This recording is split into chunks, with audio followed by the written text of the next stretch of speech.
Bismillahirrahmanirrahim. Assalamualaikum warahmatullahi wabarakatuh. Assalamualaikum waalaikumsalam warahmatullahi ta'ala wabarakatuh. A'udzu billahi minasyaitonir rajim. Bismillahirrahmanirrahim. Alhamdulillahilladzi qad akhraja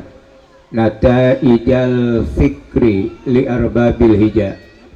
Wassalatu wassalamu ala rasulil huda wa ala alihi wa sahbihi liman ihtada. Wa qala Allahu ta'ala fil Qur'anil Karim. Bismillahirrahmanirrahim. Inna arsalnaka syahida wa mubashshira wa nadhira al-ayah. Wa qala Nabi sallallahu alaihi wasallam man ahabba ala Nabi sallallahu alaihi wasallam ma'a amalihi fayakunu fil akhirati ma'an Nabi sallallahu alaihi wasallam fil jannah. Pengresa Bapak Kiai selaku sesepuh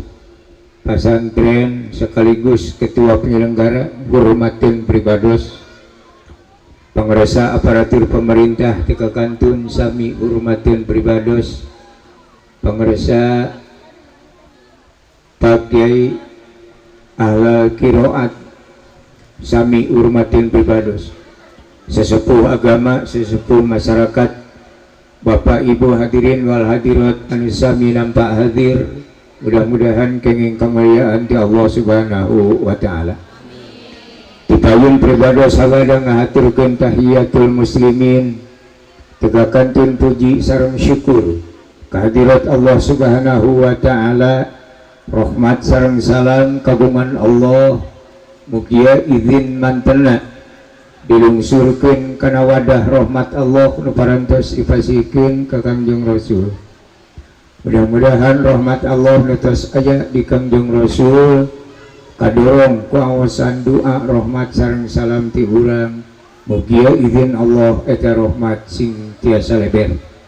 Anu leleberanana mudah-mudahan izin Allah dilungsurkeun ka urang sadaya di dunya dugi ka alam akhirat. Alhamdulillah pada dasar hakikatna dina ieu dinten Allah Subhanahu wa taala najung malungsurkeun hidayah taufik ka urang sadaya, kanyaah kaduduh ka urang sadaya, wirehna urang sadaya parantos ridho manah tiasa ngantunkeun tina didaramal sakedap diganggu heula urang sami-sami ngadamal cengcerengan bugunuk bekal kanggo bekeun hirup urang dua lalakon deui anu bakal kasorang, nyaeta lalakon anu kahiji di mana urang parantos akhir di alam dunya, maka ku Allah bakal dialihkeun ka alam barzah. Di alam barzah bakal dialihkeun deui ka alam akhirat atau alam asal. Anu alhamdulillah urang sadaya dina dinten ieu urang sajagabdi begunuk bekal nganggo perantawisan takziman sejak ngabungkeun kana waktos diusrokeun sareng dimiladkeunana Kangjeng Rasulullah sallallahu alaihi wasallam. Anu dipimaksad tiaya sanes iwati sejak ngalap barokahna bae. Mudah-mudahan ku barokah ieu takziman kalayan izin Allah urang sadaya dikersakeun paranjang yuswa, disarengan ku sehatna, darampi rezekina, geus bekeun syariat hirup, hakikatna geus bekeun ibadah ka Allah Subhanahu wa taala. Alhamdulillah kudu jadi pokal persana ajengan di dieu mimpin takriman anu daya sanes iwati ya'muruna anil ma'rufi wa yanhauna anil munkar. Eta intina pamenak pribados kanggo urang ya'muru di dieu ulah dimaknaan marentah. Pamenak kalimat itu teh sabab ya'muru di dieu Allah itu naon margina upami urang ya'muru di maknaan marentah setiap tiap niwarang pada sanggup muruhanana. Eta jadi upami Allah miwarang wajar sabab Allah masa ti acana miwarang ge buruh tos heula saur Allah salat ngadeg tak sampeanana kami masihan ruku tak cangkengna kami diberi lulus Allah setiap acana miwarang upah teh sibayun kiai ustad ajengan sanes miwarang kana ibadah ya muru di dieu mah di makna bakti pemanak abdi punten sanes kalalang kumandan umajak kana jalan nu dipikarido ku Allah kanu keresa kanu hoyong kanu ridho yuk urang diajar ibadah semampu urang dene pemanak abdi kita ya muruna anil ma'rufi urang diajar ngeureuyeuh ibadah nu mampu urang entong ningali kiai ustad ajengan kecil mah jalma ngararajik amun kiai ustad ajengan sholat na 5 jam urang mah 5 menit cekap itu ini cekap itu malah sanajan 1 menit cekap ku ngalaksanakeun age jalmi anu teu maos matos gadu nilai upami kiai ustad ajengan teu ngalaksanakeun ieu nu paling bahaya itu wayan hauna anil munkar makna kama urang wayan hauna anil munkar tekenging dimaknaan kama tahap urang mah nyarek kana lampah goreng itenya upami urang nyaram kana pidameleun anu awon pada gaduh narakana kama ngumahna kan urang mah teu gaduh macak wayan hauna anil munkar ngemutan saupamina urang gaduh kalepatan manawi ridho diemutan itu istilah barudak ulah monis ka jalma sabab ti Allah Ta'ala nage pamenak abdi mah Al-Qur'an nu 30 juz dilebetna mung 2 na intina teu 3 teu 4 lebet Al-Qur'an nu 30 juz teh dilebetna mung 2 hiji Al-Qur'an nyarioskeun jalan anu sae nu bener mung Allah nu kadituna kana makom rahmat Allah ka sawarga. Kadua isi Al-Qur'an nyarioskeun anu lepat mung Allah nu kadituna ka neraka. Ieu intina nya ulah dipapa hiji-hiji ribet ringkes we saur Allah nu gaduh kuna Al-Qur'an Inna jadi kalimatnya in sanes ida in sareng ida benten hari ida mah instruksi ida in mah program itu ringkasna saur Allah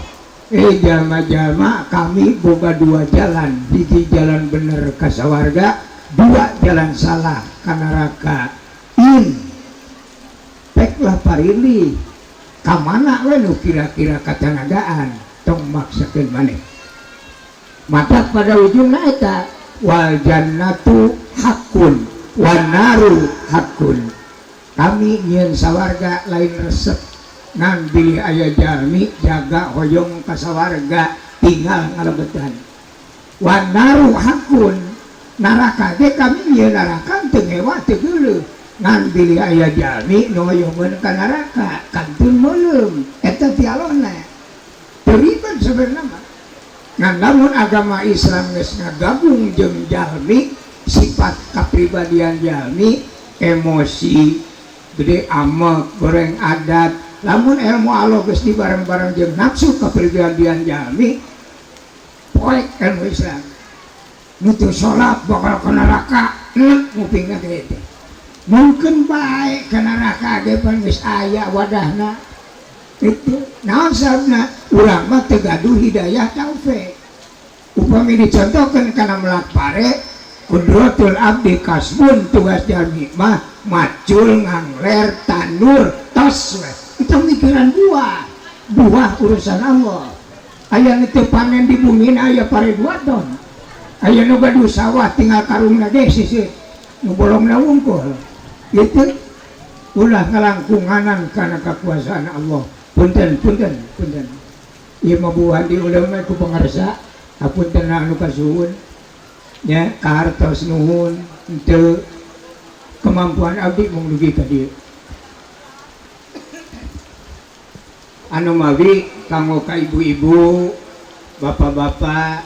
di mana ayaan di mana ibu nguping penceramah bade kiai bade ustad bade ajengan sing emut kana pokok eta kiai ustad ajengan nyarioskeun ilmu Allah wajib hakna soal urang mah terserah lah bade nurut mangga bade teu nurut wae mangga naon mah dina da teu tiasa ngabenerkeun jalma itu urang mah sebatas berjuang masing aduga-adugan oge ya dan umari mudah-mudahan urang sadaya dilungsuran hidayah taufik ku Allah subhanahu wa ta'ala. Yuk urang lalajo kana lalakon hidupna jalma anu bener munguh Allah itu punten pilih hilap ngakurkeun pendapat ay Allah ta'ala ngadamel jalmi nu pangpayuna saha Gusti Allah ngadamel jalmi nu pangpayuna Nabi Adam walalatir ting menawi tetes apa doraka teh itu bibitna kalibat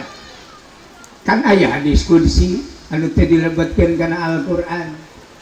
laulaka lamma khalaqtul aflaq illa bi Muhammadin sallallahu alaihi wasallam teh sabra Allah kami muanyieun ieu bumi langit sawarga neraka katut pangeusina kalebet Nabi Adam upami Allah teu ngadamel Nabi Muhammad jadi pangpayun-payunna teh nu didamel ku Allah teh Nabi Muhammad tah eta jalmi bener teh itu teu aya nu bener dua sehingga Allah ngadawuhkeun assalamu alaika ayyuhan nabiyyu warahmatullahi wabarakatuh. Cobi gali saur Allah assalamu alaika salamatan kami alaika keur anjeun Muhammad sorangan teu aya nu dibere sajaga sanajan malaikat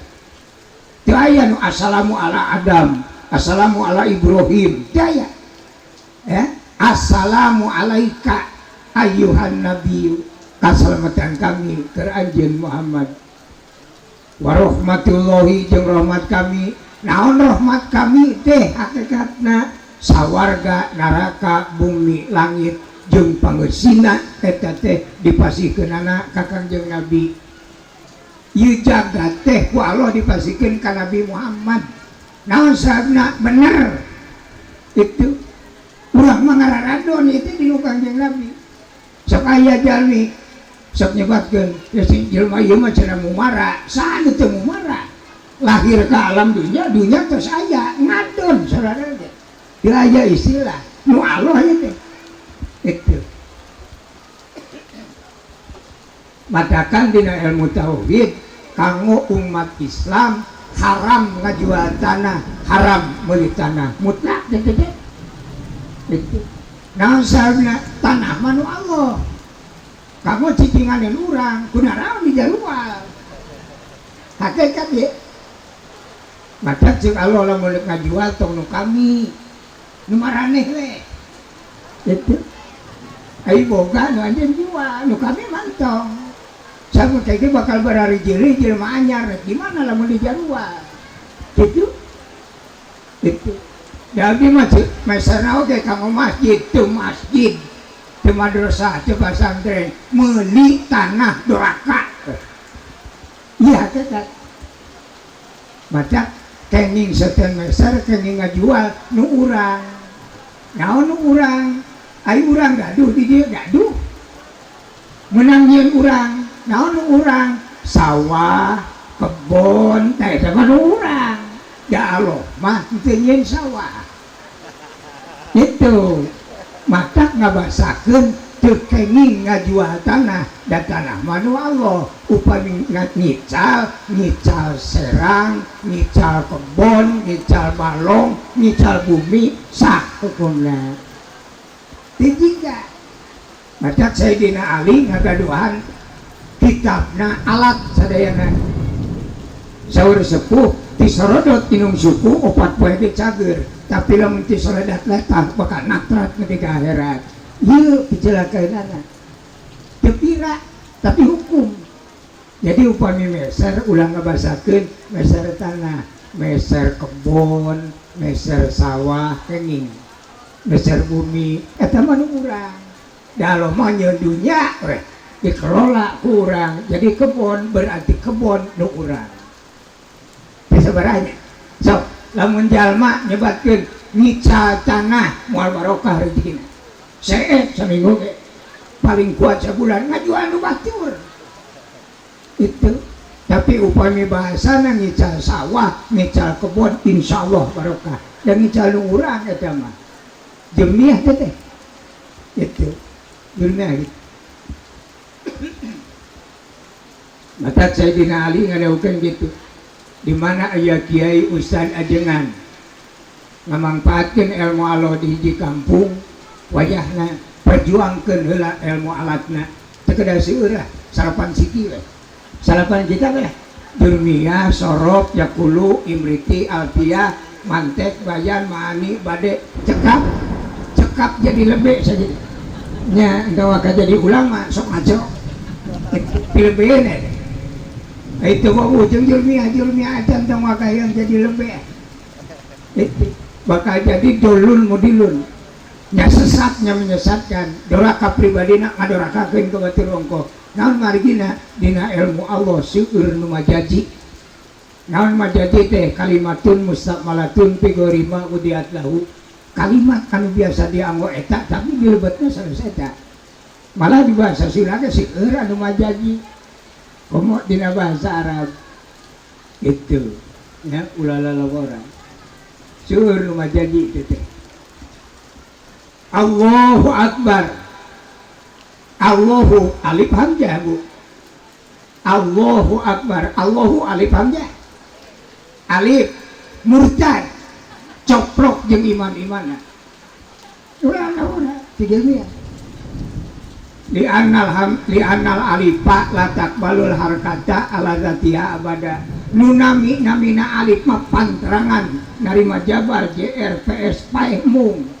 eta alif itu namun aya jabaran berarti sanes alif hamzah geuning jiga ai jiga lainnya dalilna li annal hamzata idza waqa'at fi awali kalimatin tuktabu bi suratil alif sanyanyana di mana hamzah cicing dimimiti kalimat pasti ditulis hurufa alif pangna ditulis hurufa alif siwajil mengaji bisa teu ngabedakeun mana hamzah mana alif baca lamun alhamdulillah alif hamzah alif murtad boro-boro jadi ibadah Islamna coplok eta jurumiyah teh baca lamun ustaz teu ngaji jurumiyah wassalam itu ustaz itu temenan dipakai itu sok liur kayak itu lah mentiasa memperhatikan heula itu wayana tadi itu ngaji mantek heula lah ngaji mantek ke mending uih gitu anas madrasah terjadi abongkar we daripada mendak dilakakeun gitu ngade yuk urang lalajo kana lalakon jalmi anu laras muha Allah subhanahu wa ta'ala sebagian alit nyaeta diisrokeun sareng dimi'rajkeunana Kangjeng Nabi Muhammad sallallahu alaihi wasallam sok aya nu nyerat memperingati Isra Mi'raj Kangjeng Rasul lepat itu da Isra mah bina maklum upami Kangjeng Nabi Isra kedah tujuannya lira ya Kangjeng Nabi doyong-doyongan mata diperkuat dina berjanji wa usriya biruhihi wa jasadihi yaqaddatam minal masjidil haram ilal masjidil aqsa wa rihabihil qudsiyah Kangjeng Nabi sanes Isra tapi usriya. Nu Isra Allah itu Isra Muhammad, angkat Muhammad, usriya Nabi nu diisrokeunana. Cek kalau angkat Nabi nu diangkatkeun. Itu pabulit biasa kadi Arab power. Powerna dolun modilun. Cilaka ngomongkeunana, nyilakakeun kana ngupingkeunana. Itu hati-hati. Kembali pangarsa ajengan di dieu sejak ngamangpaatkeun ilmu Allah ngadamel pondok mudah-mudahan barokah. Atuh para putra urang sing emut sategesna ibu bapa henteu ngagaduhan putra. Ya. Upami aya nu naros ibu ieu putra saha putra abdi doraka sakitu gitu. Doraka ai kitu menang nyieun urang make ngaku-ngaku. Dasar Allah lagi antu adul amanah itu nu ngadamal jalmi Allah nah make ngaku titip saur Allah lagi gitu. Nah nu diamanatkeun saur Allah Bapak Ibu kami titip ieu jelema buatan kami umurna geringna cageurna rezeki jodohna hirup jeung mautna tanggung jawab kami gitu saur Allah. Allah menitipkan apa? Muncul ulang naroskeun ka Gusti. Naon atuh Gusti nu diamanatkeun ka abdi sing emut ieu jalma ti kamina suci bersih ahli sawarga sok urus ku aranjeun kabeh mun jaga mengkol ka neraka indung bapa nu panggeulana digebruskeun ka neraka. Ieu nu berat. Lain daharna, lain baju gayana. Moal bisa putra urang janten jalmi sae tanpa ilmu. Maka kaleresan kersana ajengan di dieu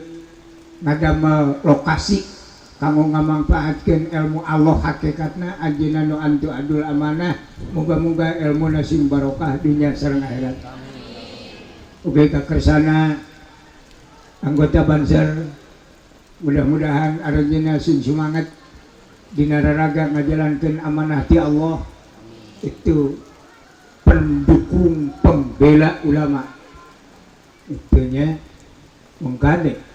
pendukung ulama teh lain kudu nutur-nutur ulama ilmu na ulama kamana di mana nyebar ke masyarakat dampingi bisa aya nu ngaruksa matak wajahidu fi sabilillah dina memperjuangkan agama Allah sanajan nyawa gitu ngan kade ulah salah namanaan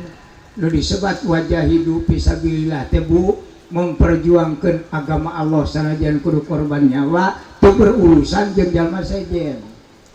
Maksud Allah gitu hasibu anfusakum kade iman Islam nu aya di urang ulah diruksak ku akhlak urang kene itu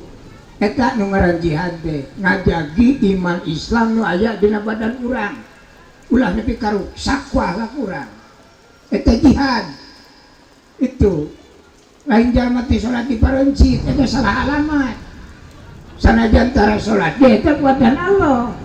nya beuleumeuan ke di akhirat itu kudu pipiruan susah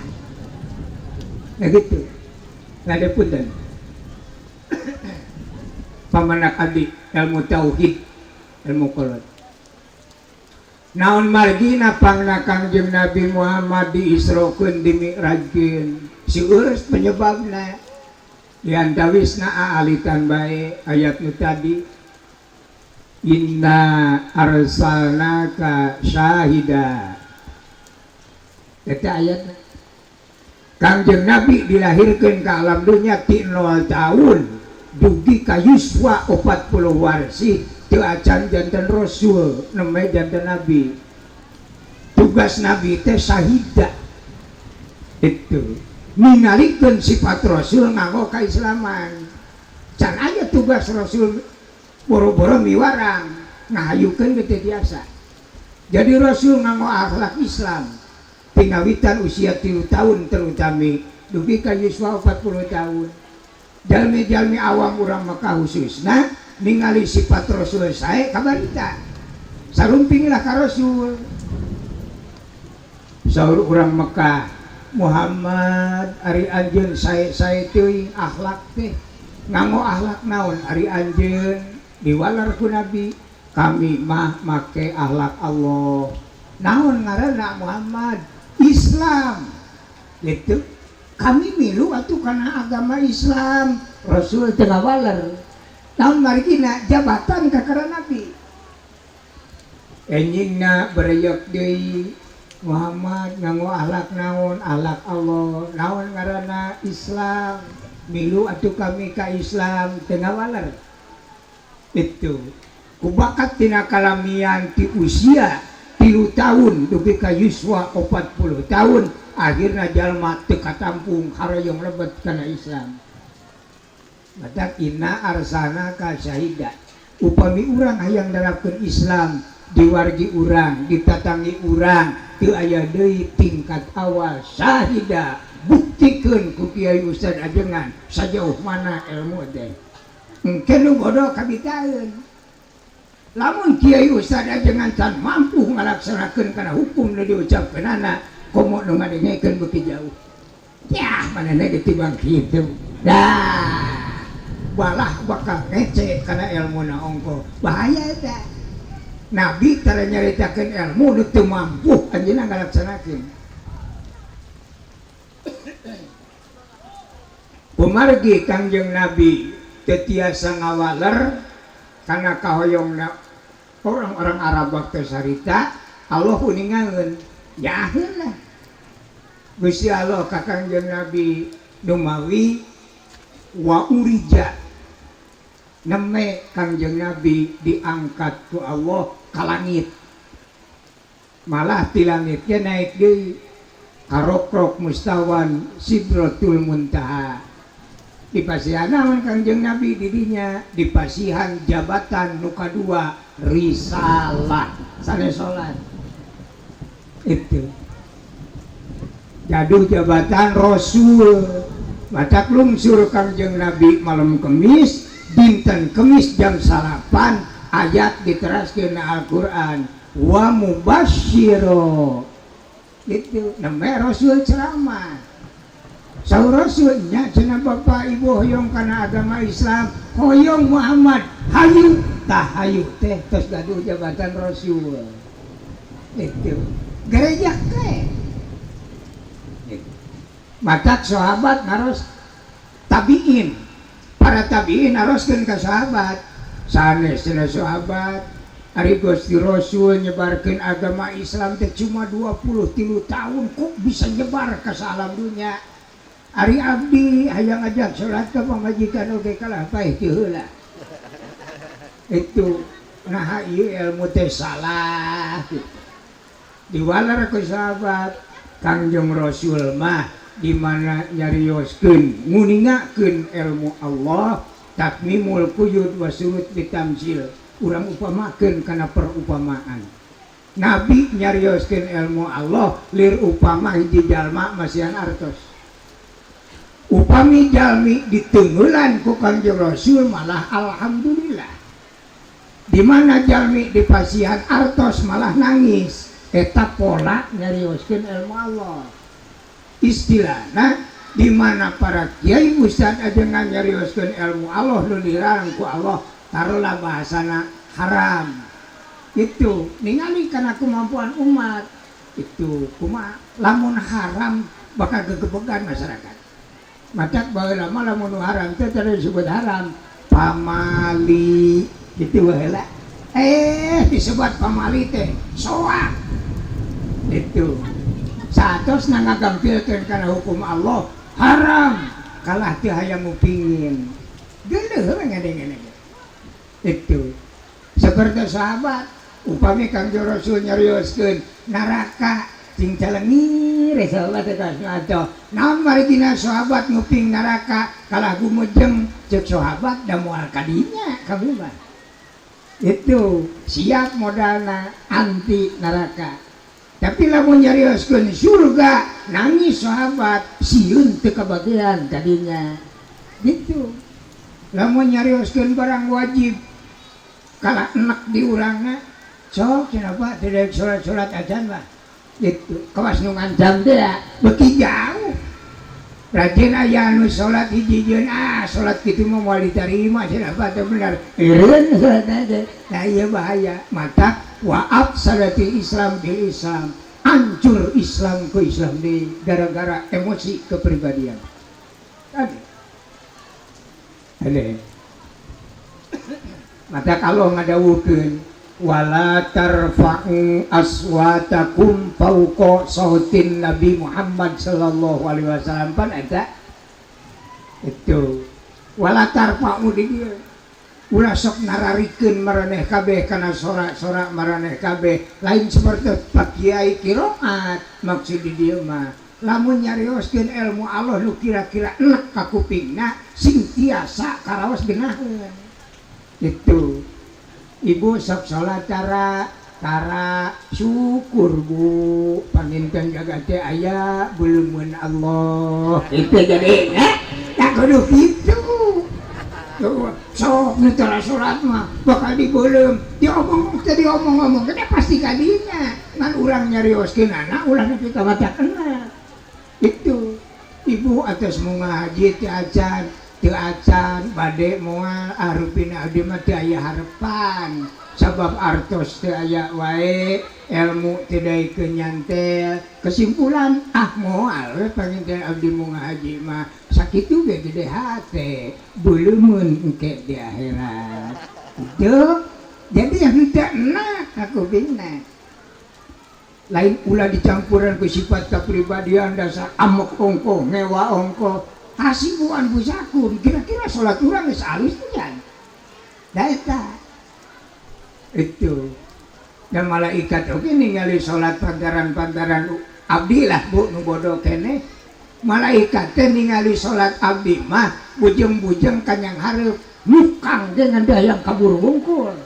nyubang oge nya naon sholatna sibuk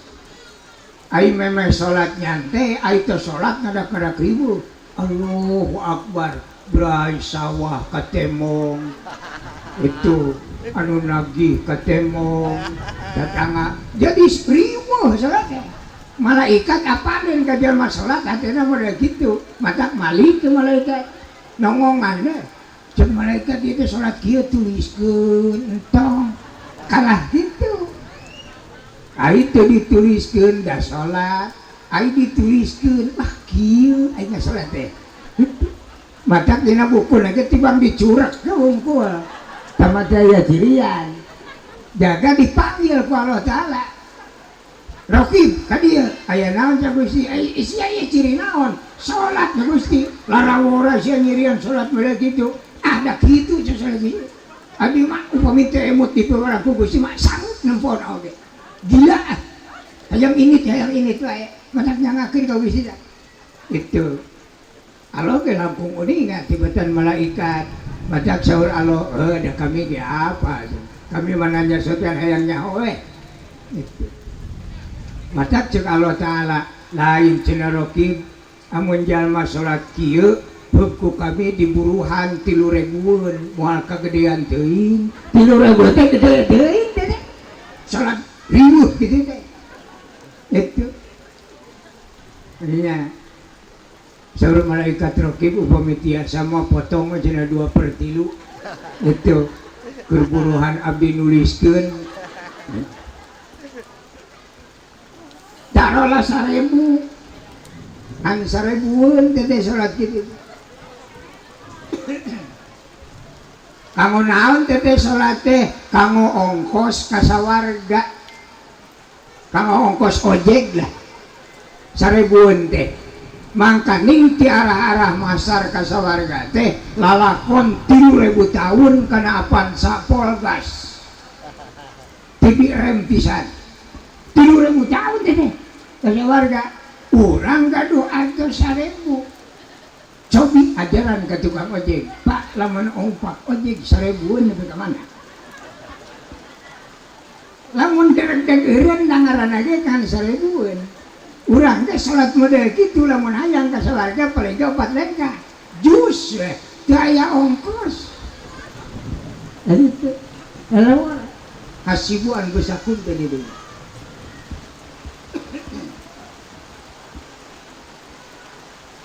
sejarah anu kadua dina kitab Paud we temenna kitab agungnya itu dari ma ilmu ge masih Paud kene nu aya dina kitab Duratun Nasihin paranti budak Paud ieu dina duroh wa amma sababul mi'raj annal ardo iftakharat al sama faqalatil ardo tawilna ya sama adkhilni jalisan pi'a idza akhbaru fi malukila ana wa anta ana khairun minka di anna Allah ta'ala zayyanani bil baladi wal bahri wal anhar wal asjar wal jabal wa ghariha faqalati sama ana khairun minki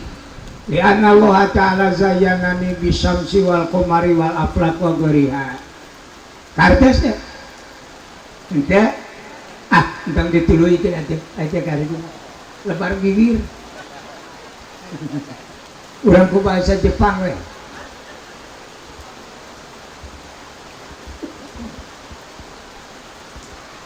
awal-awalna pangna Kangjeng Nabi diisrokeun dimirajkeun ku Allah Ta'ala alatan pasea antawis bumi sareng langit sa anu ngamimitian pasea bumi naon sababna bumi ngajak pasea ka langit beunghar itu watak beunghar mah sok aya ngajak pasea sabab wangi loba duit itu jalma di bumi na sangu oge koreh-koreh cok ngareneng jeung imah nu boga mobil 18 pas hayang urang kai kapipirna lamun teu melotot itu keur macina sia teh miskin hayang gadi abur anggeus ngarekanana madak naon jeung mun kurungan itu watak beunghar kurang-kurang lamun teu diasaranan ku ilmu sareng ku iman itu ilmu ku iman lah moal aya jelema iman hayang beunghar moal aya menang ayeuna beakeun ayeuna menang ayeuna beakeun ayeuna boro-boro tibang 45 juta karungan teu meunang disesakeun ka isu innal mubadzirina kanu ikhwana sayatin nu sok nuna rezeki keur poe isuk eta dulur setan mutlak itu matak beli aya artos sesak beakeun poe ieu jadi dulur setan itu anak teu kabaranyakeun duruk we daripada nyiksa itu dulur setan itu alo ngadawukeun kalau saepeun we jang naon isu leung basa lamun aya deui poe isuk lamun teu aya poe isukna gempar jelemana pan lebar duit teu dibalanyakeun madak mending beakeun wae itu kaduana eta rezeki teh amanah ti sawarga turunkeun ka alam dunya ku jalma prayogi saur Allah antu adul amanah ibu kade ieu duit teh ti sawarga kamu bakal anjeun di sawarga ngan ku sabab ayeuna butuh di alam dunya kok dikasawargakeun wayahna balikeun deui ka ditu supaya urang di dieu nganggo di ditu utuh gitu madak sanajan boro-boro anu kasebutna beunghar miliaran 100.000 kuat teu bisa ngabalikeun ka ditu mah tekor di ditu dabongan kurang ayeuna dikeureuy matak jelema iman gilaeun ku duit sieun menang nyokot di ditu rugi urang kitu nu baheula saur bumi ka langit dua makhluk Allah antara kami jeung anjeun darajatna luhur kana kami daripada anjeun ceuk langit aya kitu boga naon atem poe tanap di kami mah aya gunung aya dataran aya lautan itu aya nagara sagara aya jelemaan di alam dunya man itu jelema ge jadi 4 jenis kade upamna kiai ustad ajengan nyebatkeun kiai jalmi aya 2 jenis murtad ge ulah lalawora Allah ngadama jalmi teh 4 jenis awewe lalaki wanu banci lamun nyebatkeun 2 jenis awewe lalaki ai wanu jeung banci dianggap naon mun entong parancit opat jalur tete gitu ulah jika tisabaraha tapi kira ya bu bari pada melancar di dintenah itu kan tahu akan nyeritakan mau ngaji orang gak mau duit kan masih kata laro kan mau ngaji ke mana nyeritakan itu ayo kumalangit digitukan amak gitu sabab lamun langit ngadat ka bumi nuruk sakurang itu so ayeuna lamun langit amakeun pada dikitu-kitu turun panon poe hiji digulutuk-gulutuk ka umal kampung hancur ka bumi itu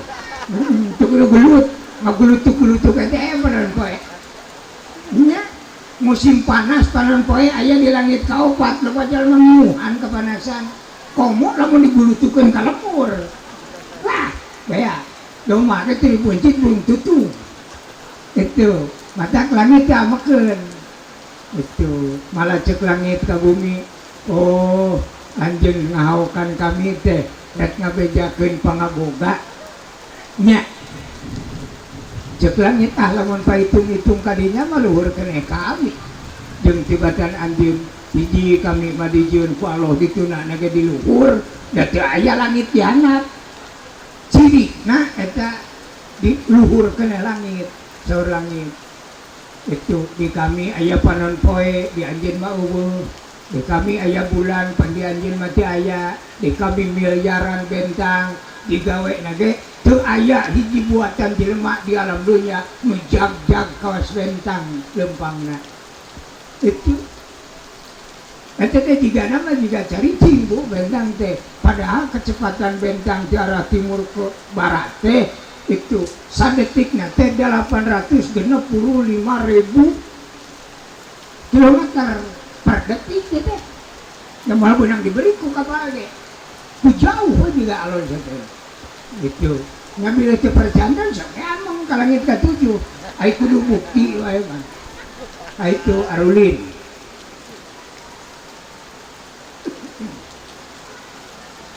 macak cek bumi luhur keneh derajat kami daripada anjeun boga naon deui cek langit di kami aya Baitullah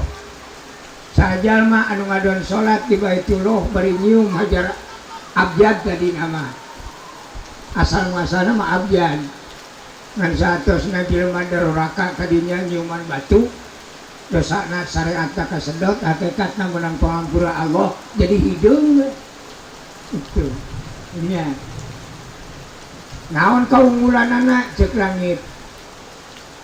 saur Kangjeng Nabi la yujarrul hajj illa bil jannah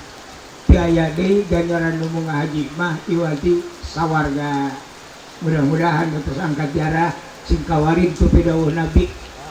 jaga di poe kiamatna moal patepang tepang acan jeung anu mariksa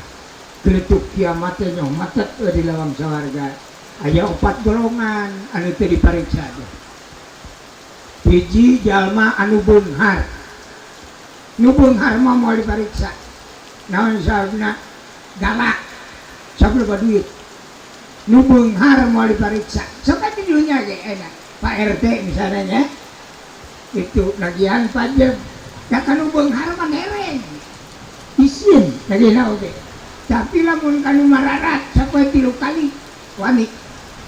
nah gitu jaganya di akhirat gitu jelema anu beunghar mah moal dipariksa heula sawarga ge geuletuk kiamat mata teu di sawarga kayak gitu ibu palai beunghar yakin ieu mah bade ngawartosannya bade diangomangan teu karepnya ulah teu diwartosan teh upami hoyong beunghar cobi usaha nu ayeuna gentos tong eta moal beunghar teh usaha nu ayeuna tiba-tiba kitu we gitu ieu mah upami hoyong beunghar cobi ngawitan ti dinten enjing usahana ical galeuh kapal nya payu genep we sapoe batina kaukur nya ai hayang beunghar dagang cilok alah 7 turunan ge paling gebuleun cilok mah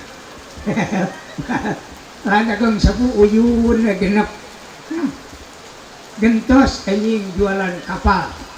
itu sok Malaysia genep sewang mah bajarkeun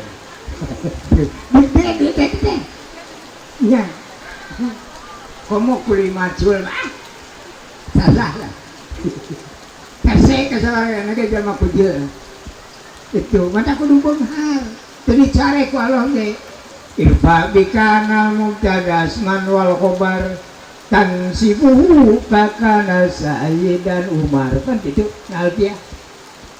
rafa'ul mubtada'an bil ibtida kada karofun khobarin bil mubtada nah yakulu aya eta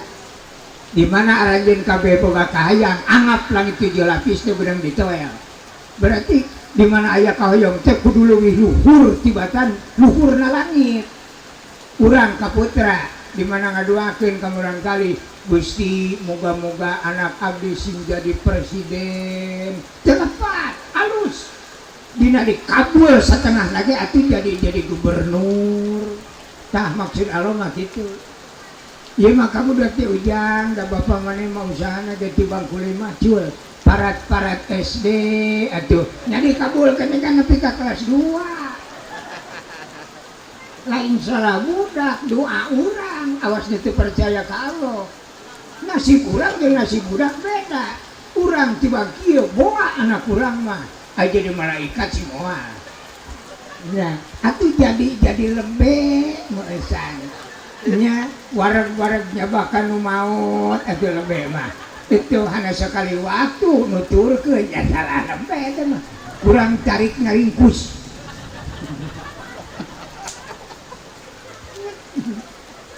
kayak gitu